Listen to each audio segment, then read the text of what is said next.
What happens when a TV legend sits down for what should be a simple interview, but ends up defending her entire career against accusations she never expected? You're about to witness one of the most intense moments in daytime television history. And believe me, you won't see this coming. Don't forget to subscribe and leave your thoughts below because this story takes some wild turns. Marla Gibbs, the iconic actress who won hearts as Florence Johnston on The Jeffersons and Mary Jenkins on 227, walked into the studio that morning expecting a normal promotional chat. After decades in the business, at 92 years old, she thought she'd seen it all. The producers had reached out to discuss her new memoir and her impact on TV history. Sherri Shepherd, known for The View and her own talk show, welcomed Marla warmly backstage.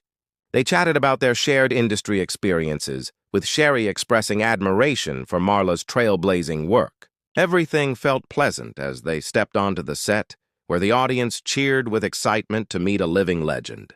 "Ladies and gentlemen, please welcome the incomparable Marla Gibbs," Sherri announced as cameras rolled. The crowd erupted and Marla smiled graciously, dressed elegantly in a powder blue blazer and pearls. Her charm still lit up the room. "Marla, it's such an honor to have you," Sherri began. "I grew up watching you on The Jeffersons in 227. You paved the way for so many of us." "Thank you, sweetheart," Marla replied warmly. "It's wonderful to be here. I've followed your career too, and I'm proud of what you've done." Things started off easy, with Sherri asking about Marla's early Hollywood years and the challenges she faced as a black actress in the 1970s. Marla shared stories about auditioning for The Jeffersons, never expecting Florence to become such an iconic figure. "When I first read for that part, I thought it would be just a few episodes," Marla said. "But Florence had a voice, a backbone. She didn't let anyone push her around. People connected with that." "Absolutely," Sherri agreed. "Speaking of that, there's been some talk lately about roles from that era, whether they might have reinforced certain stereotypes." Marla's expression shifted slightly.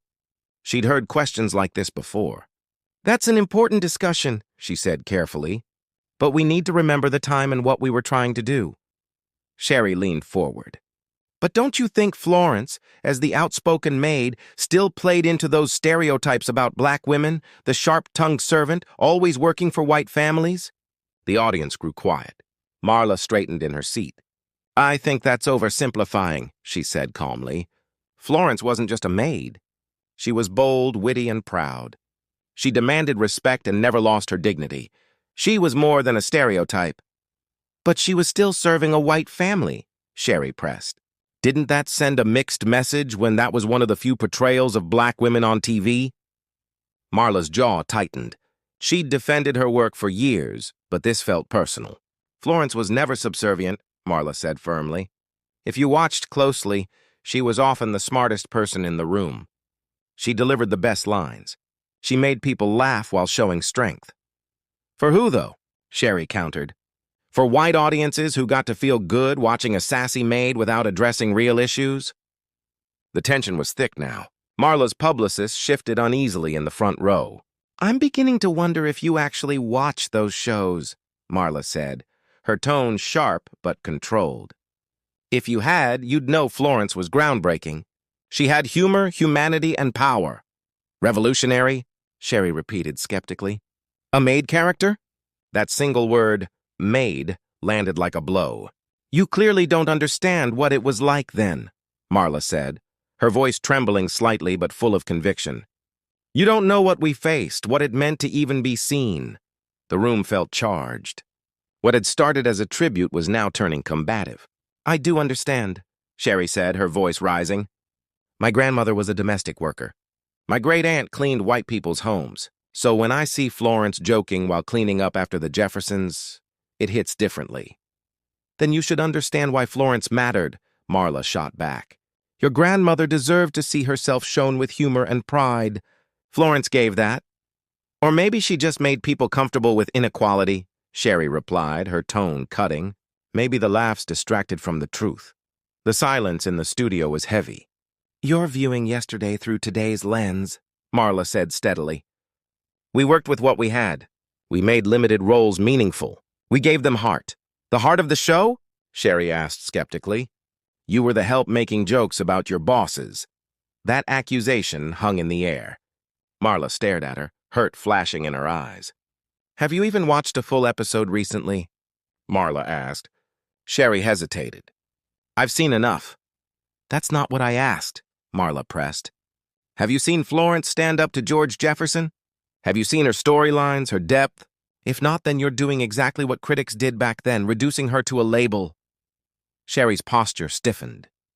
I'm asking questions about representation, not being racist, she said defensively. Responsible questioning requires knowledge, Marla replied. Tearing down the work of women who fought for representation without knowing the full story isn't responsible. It's careless.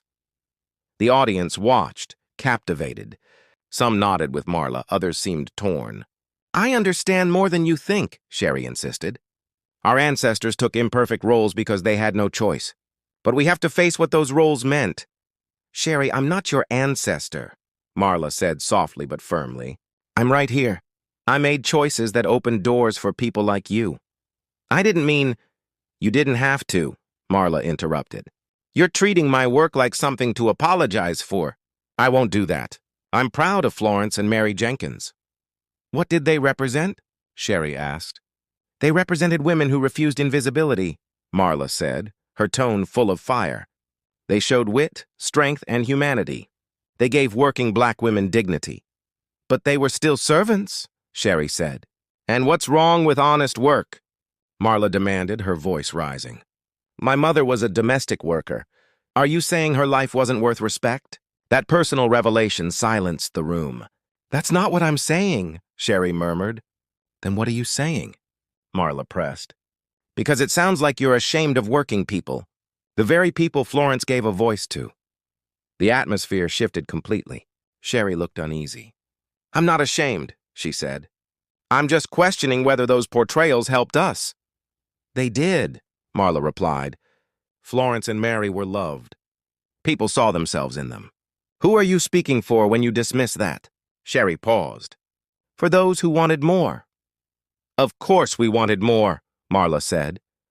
And we fought for it. But we didn't destroy progress to demand better. We built on it.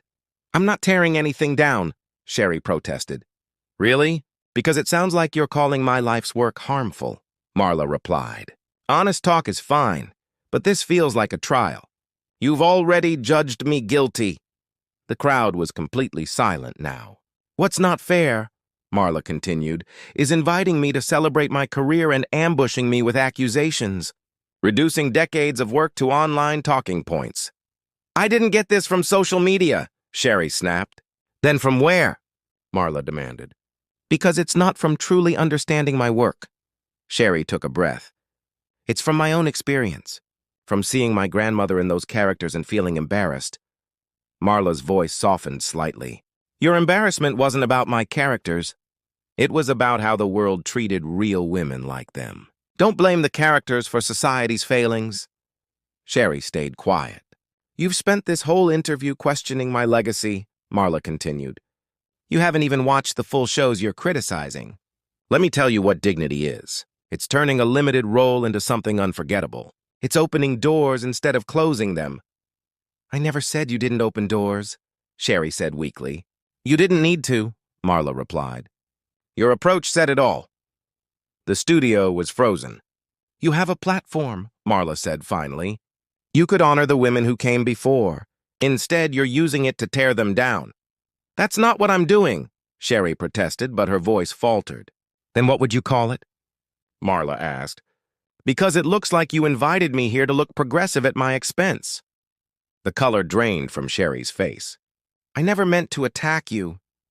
Intent doesn't change impact, Marla said, rising gracefully. Mara, please.